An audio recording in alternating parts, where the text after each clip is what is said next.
I am so excited about today's Tanya Paragimel, one of my favorite prakim, because it's really where we start learning a very empowering, life-altering tool. I want to begin by just sharing that when we first started the Energized Living groups, there was one question that came up the most frequently. And that question was this. Okay, people would say, thank you for telling me about my neshama. It's very nice. I get that it's meaningful. I get that, it's beautiful. I get that it's special, precious, valuable. But Lamaisa, practically speaking, it doesn't do anything for me. And at the time, I found this question to be a very real challenge, because we live in a practical world. We're practical people, and we have very real challenges in our lives. And specifically in terms of our emotional wellness, if someone is suffering from insecurity or self-doubt or stress, or someone's struggling with more intense challenges like OCD, depression, anxiety, worthlessness, these are very real struggles. Financial stress is a very real struggle. And to deal with these struggles, we need practical tools. So people would tell me that knowing about their neshama was just not a practical tool. They'd say, I'm really happy for you that when you think about your neshama, you feel strong and empowered and beautiful. But for me, that's not what happens when I think about my neshama. I need something else. And I know that in my own life, I knew about my neshama from when I was a little kid. And I even learned Tanya as a teenager. And I grew up with Tanya. And I still struggled with worthiness. I still struggled with anxiety, a lot of anxiety. So what's the answer to this question? Today, we're going to see what the Baal HaTanya says about this. And just to be clear, the Baal HaTanya actually never poses this question, doesn't actually write this question. In this chapter, Tanya chapter 3, the Baal HaTanya introduces us to more information about our neshama. And we learn about the anatomy of our neshama in this parak, but every piece of information that we know is also the answer to a question without even saying the question. That's how information works, right? If I tell you that I went to the store yesterday and I bought a can of corn, I didn't tell you a question and an answer. I just told you a fact. I told you a piece of information. But in that statement, there is an unspoken question. What did I do yesterday? Where did I go? What did I buy? So we're going to learn some facts about our neshama, and those facts will answer our question about how to create a bridge between our mind and heart. How the information about our neshama can give us strength and inner wealth that we really need in our lives. Now, let's just put this in context of what we've been learning until now. Okay, a person comes to the Baal HaTanya with a bag of real challenges. Okay, I suffer from anxiety, I suffer from insecurity, I suffer from depression, OCD, I'm in a difficult relationship, I need strength and clarity to be able to hold on to myself, I am struggling with financial stress, I am struggling with other problems, people around me have serious problems, there are challenges in chinuch, in marriage, in every area of our lives, really. Now, if you place any of this onto the Baal HaTanya's table, the first thing the Baal HaTanya told us was, be aware of how you're seeing yourself. Stop calling yourself names that don't mean anything. They don't mean anything. Stop calling yourself names. Stop calling yourself a good person or a bad person based on nothing, based on little details that don't even mean anything real. So the first thing is that stop calling yourself names and be careful about what names you call yourself. Get to know yourself. And the first thing that the Baal HaTanya tells us about getting to know ourselves is that we have two souls, two selves, two completely different souls inside of us. The first one, the Baal HaTanya says, that's the reason inherently you are wired to have messy emotions. You'll always have uncomfortable, unpleasant, messy, undesired instincts, tendencies, response systems, and all of that is not going to go away anytime soon. It's not going to go away by you being angry at it, by you wishing it wouldn't be there, by you telling it off. it's going to become less and less dominant and impactful over time. But right now, just accept it as a simple fact. No emotions need to happen here. You're not the creator. Hashem is the creator, and he designed you. He gets to choose your internal wiring. He's your creator. He made you exactly as you are for a purpose that he knows is meaningful and special, and that you will eventually discover if you didn't discover it yet. And we always discover it on deeper levels, because every day there's a whole new meaning and purpose. So embrace yourself, approve of yourself, validate yourself, and stop calling yourself bad names. You're exactly as Hashem wants you to be. That was Tanya chapter 1. In chapter 2, we learned about our second soul, our neshama, which is an actual part of Hashem that's within us. And this is more precious and valuable. It means more. It's more definitive than anything else about us. It's real. It's always awake. It's always present. And through our neshama, we are infinitely and permanently, unbreakably bound with Hashem. We're intimately connected with Hashem. We're more deeply connected with Hashem even than all the angels, all the malachim. This is our true self because it's more definitive than anything else about us, right? Now, our Yetzer Hara looks at our other self, our animal self, our primitive, raw, undeveloped human emotions and impulses that could sometimes be messy and even ugly. And our Yetzer Hara looks at them and says, that's all you are. That's your real you. So you better go ahead and hide it, make a good impression. I mean, at least just don't look at it. You know, don't present yourself as such. Don't be honest about it. Don't even talk about it. Pretend it's not there, right? And that's the creation. That's the birthing stone of our ego. The truth is that that's not all we are. It's just a part of who we are. Our real self, our deeper self, our innermost self, that is our neshama. We're going to harness the strength, the passion, the energy of our animal self, the strength of our animal self. And with that, we are going to be fully alive. We'll be our most developed, awesome self. So that was all a summary of what we learned until now. And today we asked the question, okay, it's very nice that that's my real self. That's my true self. That's my unbreakable bond with Hashem, you know, but I'm aware of my animal self because I see my ugliness. I feel shame. I feel the brokenness. I feel ugly at times, right? So I'm aware of that, but my neshama, that smells nice. I like what I'm hearing, but I'm not making that personal connection. I'm not aware of that beauty inside of me. What can I do about it? And that's where we begin Tanya chapter 3. I want to ask you a question.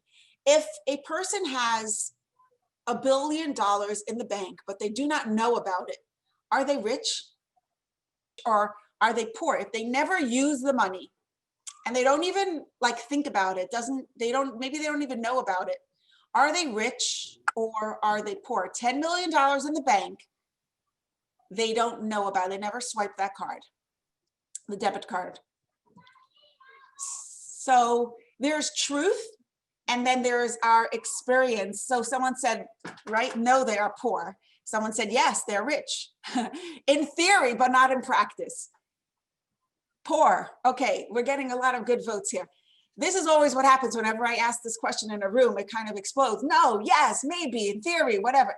What we discussed last week is that there's a very big difference between the truth and our experience of the truth. There's a big difference between our inner wealth, our awesomeness, and our experience of our awesomeness. To be spiritually rich, we don't want to just know about our neshama. It's not even enough to have that neshama in the bank, our emotional bank. We need to be able to swipe the card of our inner wealth. We need to be able to access it. We need to be fully aware of its presence within us. And we want to be able to consciously hold it as we engage in our lives so that we can have a rich, beautiful, healthy life. In the next 3 chapters, we're going to learn how the neshama works and how we could work it. But today we're going to learn the most important thing that we need to know about how to personally form a connection with it. So we're going to go in the order of the Tanya as the Baal Tanya teaches it. First, the essence of our neshama, this is not written also directly in the Tanya, but it's important to point out the essence of our neshama being one with Hashem is indefinable. Even in the last parak where the Baal Tanya told us about the existence of the neshama, it wasn't like a very detailed analysis like we had for the first soul. It was more of an expression. We learned a lot of different expressions of how deeply and profoundly we are one with Hashem. And since Hashem's essence is indescribable, our beauty and our essence is truly indescribable. But what we're going to be talking about is the outer layers, the expressions of our neshama, our outer dimensions, the outer dimensions of our neshama. So first, there are 5 levels of the neshama: nefesh, ruach, neshama, chaya, and yechida. Those are the 5 different levels of our neshama. Nefesh is expressed mostly in action. By the way, the first 3, nefesh, ruach, neshama, each of us is primarily one of, like, we each have a dominant, either you're more of a nefesh kind of person, you're a more ruach kind of person, you're a more neshama kind of person. It's not higher or lower. It's just it's a fact. We have all the dimensions, but that's why it's just interesting to know. The nefesh is expressed mostly in action. Ruach is expressed mostly in emotions. Neshama is expressed mostly in thought and intellect. Chaya is above logic. It transcends our reason. And Yechida is our essential, untouchable connection, the pintel yid that we always talk about. Every person, every single one of us has all 5 parts. The first 3 are varied in dominance amongst us. Now, regardless of which kind of neshama you have, whether your neshama is more nefeshdik, ruachdik, neshamadik, whichever one it is, every neshama has 10 categories of strengths. Why 10? Because we are created b'tselem Elokim. What do the words b'tselem Elokim mean? We know Hashem said, Nasa Adam b'tzalmenu kidnusenu. Let us make man in our form, in Hashem's form. What does it mean, tselem Elokim? Hashem has no shape and has no form. I once heard something very beautiful. I don't know where it is written, but it's a very beautiful, I don't remember where I heard it from, but the idea was that just as Hashem is indefinable, so too we are indefinable. We can show up in any way that we want. Our light can shine in so many different ways. That's the meaning of, that's one insight into the words b'tselem Elokim. But what it says in the Tanya Muvaris of the Tanya in Chassidus Muvaris about tselem Elokim is that, what does it mean? Hashem has no shape. Hashem has no form. How can we say we are created in the same shape, in the same form as Hashem? So the answer is that in Hashem, when Hashem created the world, Hashem created 10 building blocks with which he creates the world and through which he relates to the world.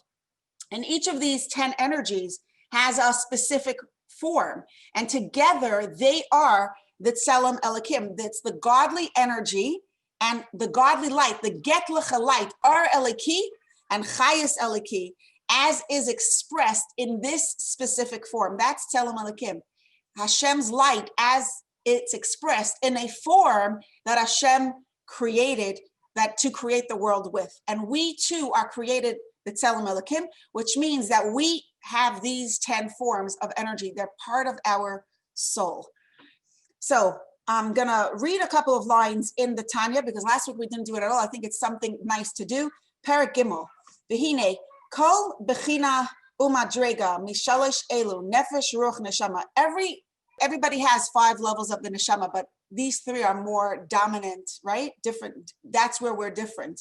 So no matter what difference you have, whether you're more nefesh-li dominated or ruach-li dominated or neshama-li dominated, every single neshama is klula me eser bechinas. It's comprised of 10 categories, eser spheres elyonis, 10 shining lights, supernal spheres, sheneshtalshlu mehen. It's not just that we're a copy of them, we evolved from them. We're directly linked, just like a chain It's not just parallel to Hashem's 10 spheres, we're actually derived from Hashem's spheres, just like a chain that is connected at the top, even as it stretches a great distance. We too are connected with Hashem. Even these spheres are evolved, directly connected with Hashem, coming from Hashem, derived from Hashem. Now these 10 spheres are divided into two categories. The first 3 are called mothers, and the next 7 are called kifulais, doubles. The first 3 are intellectual strengths, and they're called mothers because they give birth to emotions. When you think about something, you develop emotions about it. You develop emotions around it. And the more you think about it, the more you feel connected to it. So that's why the intellectual capacities are called mothers, because they give birth to our emotions, which are the children of our intellectual strengths. So, and emotions are called doubles because they can be experienced in a whole range of impact. You can have, each emotion can be experienced as a intense form or a very subtle form. It can be called hard or soft, to use the words of the Chassidus Mevaris Tanya, hard or soft. Emotions are also referred to as 7 days of creation. I'm gonna read it a few more lines inside, and then I'll stick to the notes that I shared with you. By the way, whoever's listening to this on the recording, if you want to get the notes, email to info@energizedliving.org, info@energizedliving.org, not .com, .org. Okay, back to the text of the Tanya. I'm on line 4 of Parag Gimel. There are the 7 mothers and the 3 doubles. Perish, Chachma, Bina, V'Da'as. The 3 intellectual strengths are Chachma, Bina, and Das, wisdom, understanding, and connection. V'Shivas Yemei HaBinyan, and the 7 days of creation, the 7 emotions. The Baal Tanya also refers to 7 days of creations. Why? Because that's a terminology used from the Zohar. The Zohar teaches us that every day of creation corresponds to a different midah, a different one of these 7 emotions. On Sunday, Hashem created the world through chesed. That's why Sunday we have light. On Monday, there was separation. Monday is Gevura. There was a separation and there were tears. The waters that were sent below cried. On Tuesday, it's Yom Shehuchba by Kitayv. It's double goodness, Tiferes, beauty. So emotions, each of the 7 midas correspond to a different day of creation. By the way, Shabbos is Malchus. We have the whole idea of Shabbos HaMalka on Shabbos, because that corresponds to this idea that the world was created through the 7 spheres. Each day a specific midah. That's the idea of the Zohar. The 10 powers of our nefesh enable us to relate to people and things outside of ourselves. With our intellect, we understand. With our emotions, we experience and feel. I heard somewhere that emotions are also called Shivas Yemei HaBinyan because emotions is where we build relationships.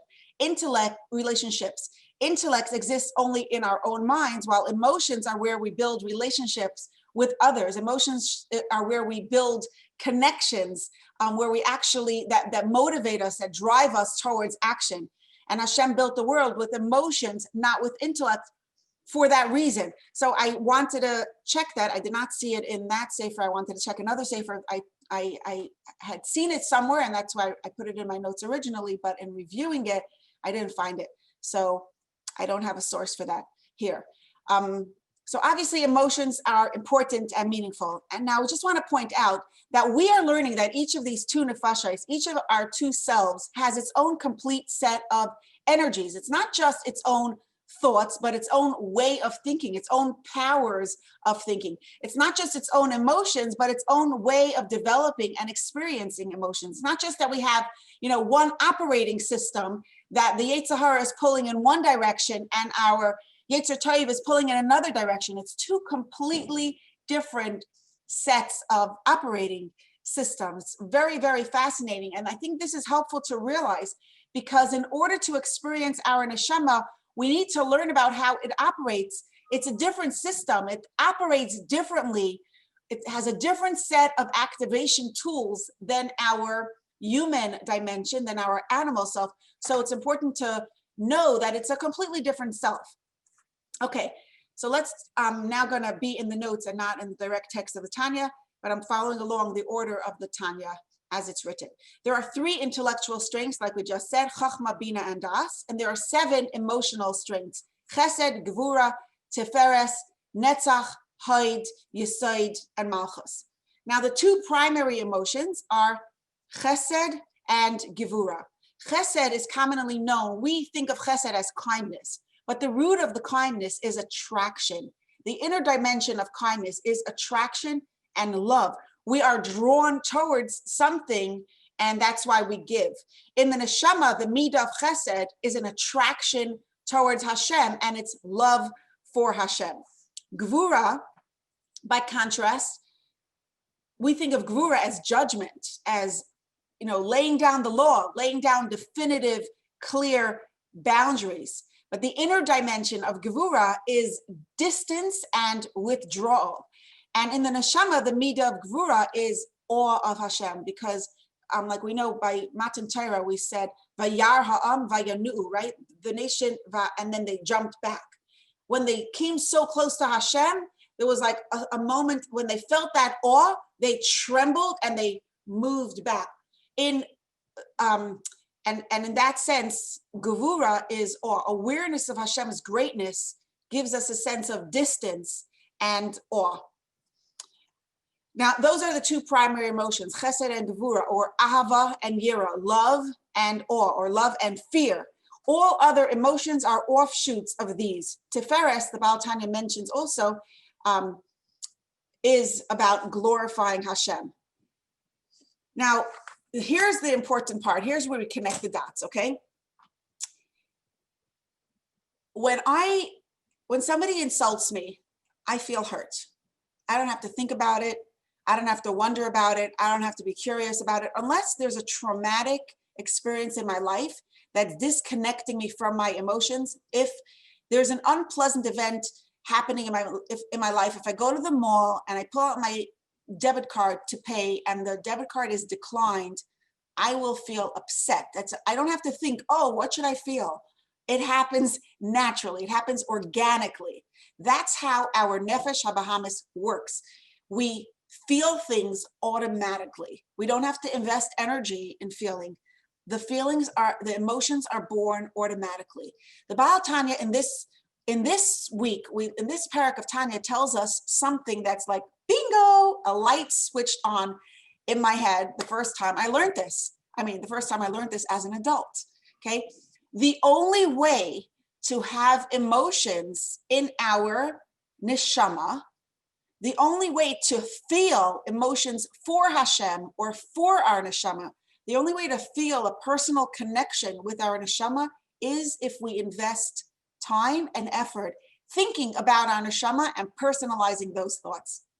And because it's different from our human self, we think, oh, it doesn't work. You know, we live in a disposable world. Okay, this light bulb doesn't work, throw it out, right? This method doesn't work. It doesn't work for me. So it must be, it's broken, right? I look at it like I'm a feeling person. If somebody hurts me, I feel upset. If I win the lottery, I feel happy. If I win a raffle, I feel happy. If I don't feel anything for my neshama, it must mean that there is no feeling, there are no feelings to be had. It's not possible for me to feel. But the Baal Tanya tells us in the operating system of our neshama, emotions do not come naturally and organically. The only way you have emotions is if you actually learn about Hashem, develop understanding about Hashem, and think about Hashem. If you learn about Hashem's value and you learn about Hashem's preciousness and you learn about and you think about it every day and you personalize it in a real way, that's how you will develop emotions about Hashem. And this is a huge key because we cannot control our emotions, but we can direct our minds. So today, if somebody says, I know I have a neshama, but I don't feel it, I'm like, of course. Because when was the last time you thought about your neshama. Somebody told me a good joke. They said this guy woke up from a rabbi, an Orthodox rabbi, woke up in the morning, told his wife, I had a terrible dream last night. It was so terrible. I woke up in the middle of the night. I couldn't breathe. I almost couldn't get to myself. She said, what happened? What was the dream about? He said, I can't even say it. I can't say it. It was as Hashem. I was at the levaya of Hashem, Rahman al-Islam. He was embarrassed to say it. He terrified to say it, but was at the levaya of the Rebbeinu Shalom, Rahman al-Islam, the creator of the world's funeral, Chas v'Shalom, Rahman al-Islam. And I was so devastated about it, I couldn't breathe. His wife says, well, we know that you dream about during the day, you dream about at night, whatever you thought about during the day, probably during the day, you were thinking about Hashem. And you were scared about your relationship with Hashem. And you were wondering about your relationship with Hashem. You felt distant, you felt disconnected. Maybe you were scared of that disconnection. Maybe you felt like your bond was terminated. He said, what are you talking about? 30 years I haven't thought about Hashem ever, not one day. It was a really scary dream for no reason. Anyways, that's a joke. Okay, so here's a detailed description of the process of generating emotions, okay? We have chachma, which is the initial idea. It's called koyach ma, the power of what? Because chachma is that insight. It's translated as wisdom, but a more, and it is. There are many levels of chachma. In context of what we're talking about right now, it's that fleeting insight, the awareness of an idea, that awareness of that thought, that insight. You learn something in a book, you hear something at a shiur, and it enters your mind. It might leave, but just it's there. It's undeveloped, it's raw. Bina is when we develop that idea in its length and its breadth. We think about it, we come to know it more in a more developed way. We understand it more clearly. We ask questions about it. We wonder about it. We are curious about it, and we find out more information. And from a little kernel of an idea, it develops, it blossoms into a more completely developed idea. And da'as is a connection. Da'as is when we form a personal connection with the idea.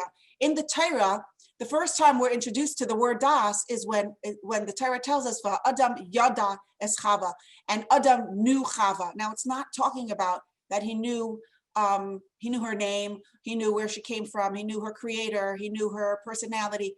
That terminology, Adam yada es Chava, means he was intimately connected with her. They engaged in an intimate relationship, and she gave birth. So da'as refers to an intimate bond, a sensual knowing, a knowing that we could feel in our bones, in every part of our bodies. That's das. In Rabbi Silverberg's classes on this parak, Rabbi Silverberg tells a story of an innkeeper and a malamed, a teacher. Many people in those days in ancient Europe were uneducated, and this innkeeper hired a teacher to teach his children, and he was financially comfortable and able to hire a teacher. And the teacher also served as the family reader. Whenever they would get mail, the teacher would read the letter to the malamed, to the innkeeper. The innkeeper himself did not know how to read. One day, they got a letter in the mail, and the teacher read the letter, and he said, okay, I'll tell you what it said. And he told the innkeeper what it said. And what it said was that the innkeeper's father had passed away. The innkeeper, as soon as he heard it, he fainted. He was devastated. He was so upset. And when he was revived and he came to himself, at one point during the Shiva, he turns to the malamed, to the teacher, to the person who had read him the news, and he said, I'm just puzzled about one thing. He said, you read the letter and you didn't have a reaction, and I fainted. And I'm sure you can all tell him the answer to that dilemma, to that curiosity. He's like, well, it's not my father. It was your father, so you fainted. And that's really the truth about where we want to come to in everything that we know about Hashem and about our neshama. It's one thing to know about Hashem. It's one thing to know about our neshama. Where we want to come to is that place of real connection where Hashem is not just the master of the universe. He's my personal power. He's my personal strength. He is the reason I am here. He's empowering me right this minute. He's the source of everything, every blessing in my life and everything that I am and that I possibly could be. My neshama is not just an idea. It's the source of my life. The fact that I can move my finger is Hashem empowering me, enabling me to move my finger, and everything else about it. So once the idea is personal, then we have emotions around it. And that's what the gift of Das is. And we're going to talk about this a little bit more. But first, let's understand the difference between Bina and Das is important to, let's just clarify. Bina is seeking to understand. Das is when we're seeking to relate on a personal level. They're very different things. And without, right, Bina is seeking to understand. Let's say I'm learning this, Tanya. Okay, I want to understand, wait, what are those 10, what are the 3 intellectual, what is the names of the 3 intellectual capacities? Did you say Chachma, Bina, and Das? Okay, what are the 7 emotions that I have? The Chesed, Gvura, oh, okay, that's understanding that, right? It's the information. I want to know it more clearly. What is the meaning of Chesed? What is the meaning of Gvura? What is the meaning of Chachma, Bina, and Das, etc.? Das is when I'm seeking to relate. Oh, one second. So that Chachma, knowing, so what I'm doing right now, is that called Chachma? Like learning about Hashem, is that called Chachma? Or when I try to understand, is that called Chachma? Do you hear the difference? It's when we're trying to relate personally, that is Das. Without Das, the Baal Tanya tells us, any emotion, any inspiration, any strength we have from our awareness of Hashem and our neshama will just be like a speck of dust passing by. It'll be fleeting. It will not have a permanent, lasting impact on us. It will not make a difference in our lives. Only Das opens our hearts to deeper connection and a genuine impact. So we really need to do the Das thing. If we want to, the short answer to the question of how do we create a connection with our neshama? I know I have a neshama. It doesn't make a difference to me. I'm not feeling it. We got to do the Das. Bina includes deep thought and contemplative reflection. And we cross the bridge into Das when we're trying to personalize the idea. So we could practice Das. Here are my own thoughts about how we could practice Das. And if you've read the book, Your Awesome Self, you know that this is a big deal in the book. We talk about this a lot, but just a short version of it for right here. After learning something about Hashem or something about our neshama, we could ask ourselves questions such as, what does this idea look like in my own life? How does this idea change my reality? You know, that problem I've been thinking about, the money problem, the marriage problem, the chinuch problem, I wonder, how does this information, how does this idea, how does it connect? How does it intersect? How does it come in? Where do I, and look for a connection? There's always a connection, because when we talk about Hashem, Hashem relates to everything. Hashem is everything. So there's always a connection. How does that idea about Hashem shed light on the question that I'm grappling with right now? If I would absorb this idea fully, what would I stop doing? What would I start doing? And if I would think about this idea every day, what would change for me? What might change for me? If my family, if my workplace, if my community would operate by this idea, what would be different? What would it look like? What impact could this idea have on my family, on my coworkers, on my neighbors? Right? So these questions are how we practice Das. And I'm sure you can come up with your own questions, and we'll open the line to discussion in just a minute. The bottom line is my neshama a practical source of inner wealth? Is it something that can make a real difference in my relationships? And the answer is It's as practical as we practice it. I noticed that the word practical has the word practice in it. It's as practical as we practice it. And it's as real as we realize it, right? The word realize has the word real in it. So the more we realize the relevance of our neshama, the more real and relevant our neshama will be in our lives. The more we practice da'as, the more practical our neshama, our inner wealth is for us. And how can we activate that? How can we activate our neshama? Bottom line, think about Hashem, learn new ideas about Hashem, and contemplate those ideas. For starters, I think it's a really good idea to read the Siddur and Tehillim. Another title that I was thinking of titling, if I would have to give a title to this parak, it would be, or at least to our discussion of this parak, I would say 60 seconds to change your life. Change your life in 60 seconds, okay? If we take 60 seconds every day, or 30 seconds twice a day, or 10 seconds 6 times a day, or more, but this is just to give you an idea of where we could begin the work, right? 10 seconds, 6 times a day, to think about the fact that Hashem is running the show, that Hashem loves you, that everything that Hashem is doing is because of you, orchestrated for you, for your benefit. Take 10 seconds, think about Hashem is within you. You have within you infinite goodness. You're already pre-approved, you're pre-validated. You are good enough in Hashem's eyes. Do we need a better validator than Hashem, right? Think about any of these ideas. For inspiration of what to think about, I personally very much appreciate the words of davening. Adain Olam talks so much to me. Maida Ani, Elekai Neshama, Ashrei.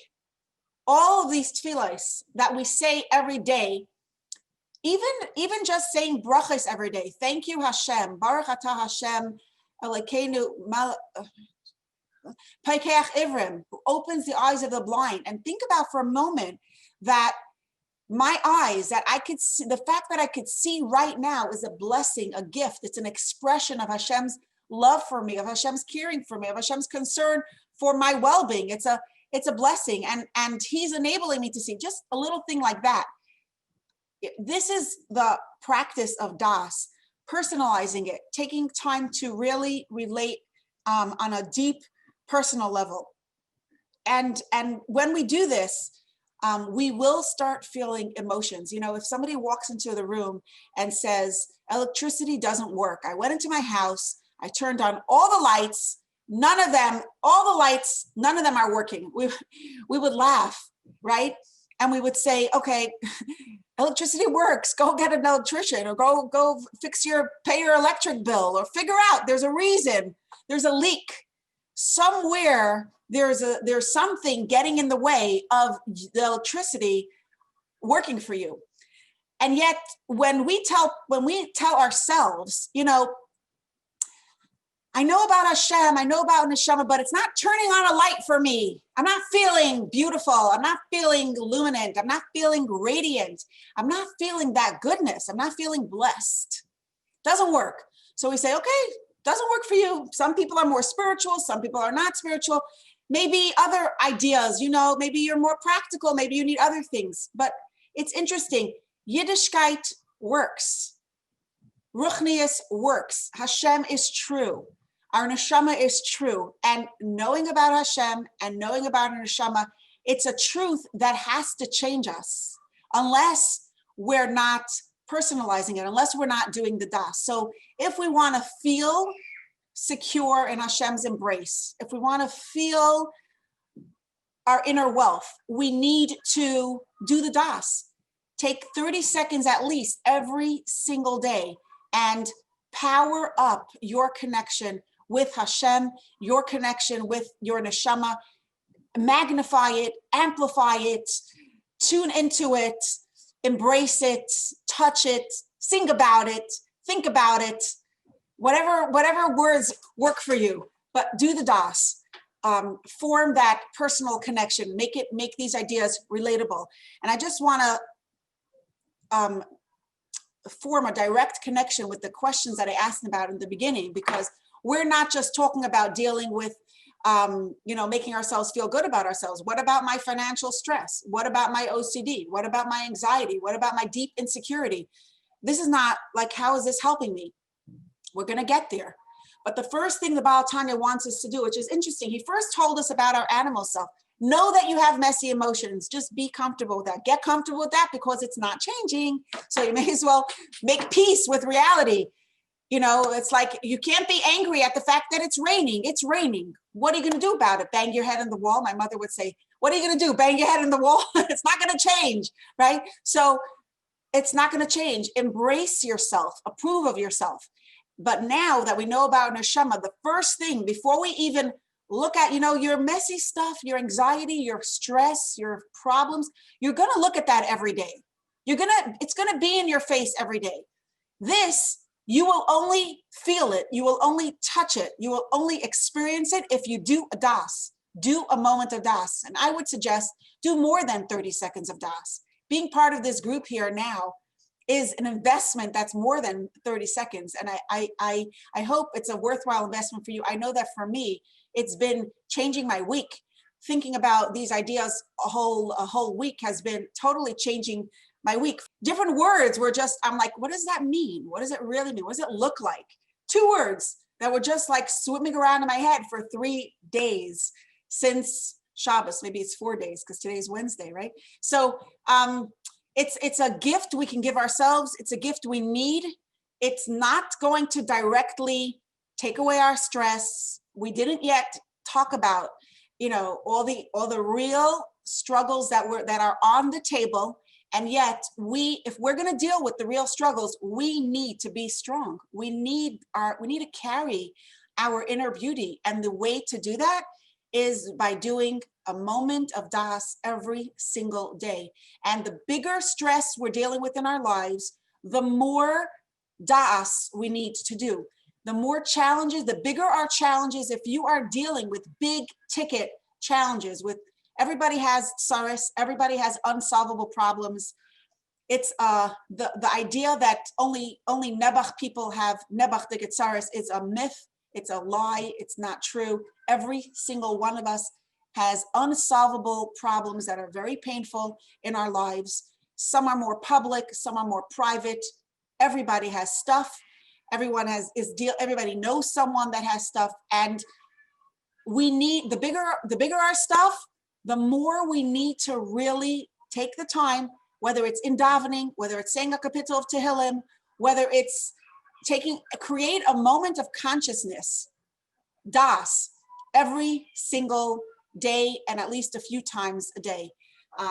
And that's chapter 3. That's Parag Gimel. Let's open this to discussion. So thank you. I'm talking about more than gratitude, but gratitude is definitely one very big way that we can personally connect and experience Hashem in our lives and be more conscious of his presence in our lives. And a gratitude journal is a great idea. I just want to expand that. I think I use the example of gratitude, but it's awareness. My father, Tanya, my love for Tanya is really from my father. The whole energized living is in his honor. And he taught us, he role modeled das. And I look back and I didn't take it in as a child, but now as an adult, and even, for the past couple of years as an adult, he would tell us a story. And he would say, let's say it was a story in which Hashem did a miracle. It was Hashgacha Pratis. He would lean back in his chair and he would say, wow, look how Hashem leads the world. And he would just sit there for a minute and he told the story, he finished telling the story, but he would say, and he would just smile and just nod and look at every person, around the room, sitting around the table, and he, the different, like, you could tell he was turning that idea, that line. Hashem leads the world. Hashem drives the world. Hashem directs the world. He was playing with that idea. He was looking at it like a diamond. You look at a piece of jewelry, you look at it from this angle, you look at it from that angle, you look at it from the other angle. That's what he would do with these lines. I was like, Hashem, look, it's Shabbos. It's Shabbos, wow. The Hashem's, a special light is coming into this world. Azal Lichtigkeit. Azal Lichtigkeit. He would just sit there with that word. And I think for most of us, we're so used to busy, going and coming, going, doing, blah, blah, blah. We're constantly on the run, and it's just such a gift we could give ourselves and our children. I'm so grateful to my father for role modeling this, just being able to sit there for a full, long minute and say, Azal Lichtigkeit. And just be with that word, be with that idea, be with that thought. So that's another place to start, is really to slow down and give space for whatever's in your mind to become clear to you, to become more developed, to breathe, to be. Somebody's here is posting that so many people say Baruch Hashem and we don't think about it, right? So of course we don't think about it because we have so much on our minds. So of course we're not gonna think about it if we're thinking about other things. Okay, I want to share one other thought because we have a couple of more minutes here. In the Tanya, where the Baal Tanya is describing Das, he's describing at the end of chapter 3, he's describing this action of Das. He says, "V'hadas hu miloshen v'ha'adam yada aschava." The word Das comes from the language of, and Adam knew Chava, knew intimately. V'hu lashon, this is a language of hiskashrus and hischabras. It's a language of connection and bonding. Shemekasher daitai b'kesher amitz. A person can bind his mind, can connect, can unite, really embrace that thought. B'kesher amitz, with a very strong bonding. V'chazak me'oid, and a strong and very strong bond. V'yiska machshavtai, and here's where he said he's saying this as a verb. V'yiska machshavtai, and he should fixate his thoughts. These were the two words that were swimming around my mind all week. V'yiska machshavtai, a person should fixate their thoughts. You see, we think of our thoughts as things outside of our thoughts. But here, the Baal Tanya is using the word thoughts in connection to a verb. Fixate your thoughts. He's not saying fixate your attention on a thought. He's saying fixate your thoughts. So that tells me that there is a power of thought that generates thoughts. And what does this, I kept asking myself, what does this look like? What does it look like? And what I came up with is that each of us has a spotlight in our minds that is always going to be pointing at different parts of our lives and different aspects of our reality. And we tend to fixate on different things. If you ever felt resentful and you're replaying something that someone did and something unpleasant that happened, if we ever replayed any traumatic events, we are in that moment fixating our attention on that experience. And what the Baal Tanya is saying, so we know how to fixate our minds. We know how to, but he's not saying fixate your mind. He's saying fixate your thoughts, because my mind, I can't control my mind. But my machshava, okay, obviously this is something I could do, because if the Baal Tanya is telling me I could do it, because he gets the human psyche very well. So there's a spotlight that we could control. Can't control all the stuff that comes in, I can't control the trauma. I can't control the toxicity. I can't erase the past. I can't block out other people. I naturally have open walls. I'm a more sensitive soul. I take in more, but I could control the spotlight of where I'm going to focus that spotlight. I'm going to focus that spotlight. And in focusing that spotlight, I'm going to automatically generate thoughts. Focus that spotlight on what you want to be grateful for. And that will generate thoughts of gratefulness, of gratitude, thoughts about being blessed, thoughts about being rich, thoughts about being in a position of being blessed. I am blessed rather than I am a nebuch. I am pitiful. It's so uplifting. So v'yiska machshavtei, consciously choose where you wanna focus that spotlight of your attention. And every day doing das, that's what doing das is. Focusing our attention on literally thoughts about Hashem's greatness, thoughts about the security that he offers us, the protection that he gives us, the companionship, the love, the connection, the balance, the blessings, the goodness, the health, all of that we want. Okay, thank you everybody for being part of this beautiful, I have to thank you for inspiring me to learn again. If you have questions, email to Shterna@energizedliving.org. If you want to just hear something out and share, it's Shterna@energizedliving.org. I want to also say that many of you have been in touch with me privately through the Energized Living phone number, the phone number of 718-576-0338. All technical questions should still be posted to that number. If you need to speak or you want to find out anything about Energized Living, upcoming events, etc., if you're in touch by WhatsApp or by text, that's the number, 718-576-0338. I look forward to continuing this awesome journey with you. Thank you so much.